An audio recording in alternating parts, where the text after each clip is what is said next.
Big boss Malayalam season 6-ൽ ഇനി അവശേഷിക്കുന്നത് 10 മത്സരാർത്ഥികളാണ്. ഇവരിൽ നിന്നുമാണ് പ്രേക്ഷകർ ആര് ടോപ്പ് 5-ലേക്ക് എത്തണമെന്ന് തീരുമാനിക്കുക.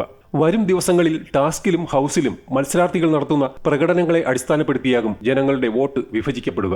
ഇപ്പോൾ നടക്കുന്നത് ടിക്കറ്റ് ടു ഫിനാലെ ടാസ്കാണ്. ഒരാഴ്ചയിലെ എവിക്ഷൻ പ്രക്രിയയിൽ നിന്ന് രക്ഷ നേടി നേരിട്ട് ഫിനാലയിലേക്ക് മത്സരാർത്ഥികളിൽ ഒരാളെ എത്തിക്കുന്ന ടാസ്ക്. ടിക്കറ്റ് ടു ഫിനാലയുടെ ബോണസ് പോയിന്റ് ഋഷിക്കും ജാസ്മിനും ലഭിച്ചിരുന്നു. അതായത് ഇരുവർക്കും ഓരോ പോയിന്റ് വീതം ടിക്കറ്റ് ടു ഫിനാലെ തുടങ്ങും മുമ്പ് തന്നെ ലഭിച്ചിരുന്നു. ഇവർ ഒഴികെയുള്ള മറ്റുള്ള മത്സരാർത്ഥികളെല്ലാം 0-ൽ നിന്നാണ് ടിക്കറ്റ് ടു ഫിനാലെ ആരംഭിച്ചത്. എന്നാൽ ടിക്കറ്റ് ടു ഫിനാലെ ഭാഗമായുള്ള 2 ടാസ്കുകൾ പൂർത്തിയാക്കുമ്പോൾ ഏറ്റവും കൂടുതൽ പോയിന്റോടെ 1-ാം സ്ഥാനത്ത് നിൽക്കുന്നത് അഭിഷേക് ശ്രീകുമാറാണ്. അഭിഷേകിന് 13 പോയിന്റുകളാണുള്ളത്. ഋഷി 7-ഉം ജിൻഡോ 6-ഉം ടാസ്കുകളിൽ നിന്ന് പോയിന്റുകൾ നേടിയപ്പോൾ തൊട്ടുപിന്നിൽ സായിയും അർജുനും ഒരേ സ്ഥാനക്കാരാവുകയും നോറയും ശ്രീതുവും 3 പോയിന്റുകൾ വീതവും ജാസ്മിൻ 2-ഉം സിജോ 1 പോയിന്റും പട്ടികയിൽ ചേർത്തപ്പോൾ നന്ദനയ്ക്ക് പോയിന്റൊന്നും നേടാനായില്ല. എന്നാൽ ബിഗ് ബോസ് ലിവിംഗ് റൂമിലേക്ക് വിളിച്ച് അഭിഷേകിന് ടിക്കറ്റ് ടു ഫിനാലയിലേക്ക് സെലക്ട് ആയ കാര്യം ഒരു പ്രാങ്കിലൂടെ അറിയിക്കുകയായിരുന്നു. ടോപ്പ് 5-ലേക്കല്ല സെലക്ഷൻ.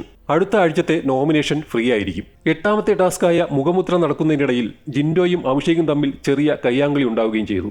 സഹമത്സരാർത്ഥികൾ ഓടിയെത്തിയാണ് രണ്ടുപേരെയും പിടിച്ചു മാറ്റിയത്. അവസാനം ബിഗ് ബോസ് വാൺ ചെയ്ത ശേഷമാണ് ഇരുവരും തമ്മിലുള്ള വഴക്ക് അവസാനിച്ചത്. ആ റൗണ്ടിൽ ഗെയിമിൽ നിന്ന് ജിൻഡോ പുറത്താവുകയും ചെയ്തു. ദേഷ്യമടങ്ങിയ ശേഷം ഇരുവരും പരസ്പരം കെട്ടിപ്പിടിച്ച് വഴക്ക് കോംപ്രമൈസ് ചെയ്തു. ഒരു ഇടവേളയ്ക്ക് ശേഷമാണ് രൂക്ഷമായൊരു വഴക്ക് ഹൗസിൽ ഉണ്ടാവുന്നത്. മാത്രമല്ല ബിഗ് ബോസ് വീട്ടിലെ നിയമങ്ങളെ മറികടക്കുന്ന തരത്തിലുള്ളതായിരുന്നു ഇരുവരുടെയും കയ്യാങ്കളി. അതുകൊണ്ട് തന്നെ വീക്കെൻഡ് എപ്പിസോഡിൽ അഭിഷേകിന് വാണിംഗ് ലഭിക്കാനും സാധ്യതയുണ്ട്.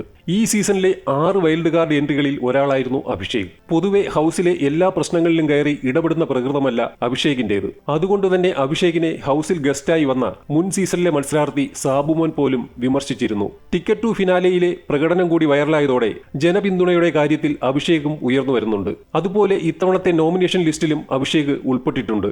ഉത്തരവാദിത്വമില്ലായ്മ, ഉൾവലിയൽ എന്നീ കാരണങ്ങൾ ചൂണ്ടിക്കാട്ടിയാണ് സഹമത്സരാർത്ഥികൾ അഭിഷേക് ശ്രീകുമാറിനെ നോമിനേറ്റ് ചെയ്തത്.